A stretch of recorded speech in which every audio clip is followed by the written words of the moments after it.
రంపచోడవరం నియోజకవర్గంలో ఉదయం నుంచి మన టీవీలోనూ సోషల్ మీడియాలోనూ హల్చల్ చేస్తున్న విషయం ఏంటంటే ఎమ్మెల్సీ అనంతబాబు యొక్క న్యూడ్ వీడియో బయటకు రావడం.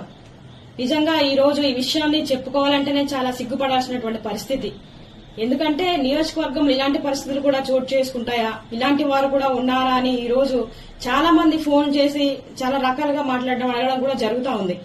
నిజంగా ఈ ఎమ్మెల్సీ అనంతబాబు అనే వ్యక్తి ఒక న్యూడ్ వీడియో ఒక మహిళతో అక్రమ సంబంధాలు ఏర్పాటు చేసుకుని ఆ అమ్మాయితో ఏదైతే వీడియో కాల్ మాట్లాడుతూ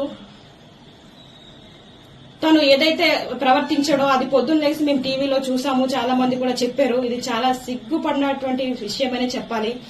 తిరిగి ఇంత తప్పు చేసింది కాకుండా నేను కాదు మార్పింగ్ చేశారు, నేను ఏదో పిల్లలకి ముద్దులు పెడుతున్న వీడియో తీసేసి అది ఈ విధంగా క్రియేట్ చేస్తా ఉన్నారు, నా పైన తప్పుడు ప్రచారం చేస్తా ఉన్నారు, ఎవరో డబ్బుల కోసం ఇలా చేస్తా ఉన్నారనేసి ఆ ఎమ్మెల్సీ అనంతబాబు అనే వ్యక్తి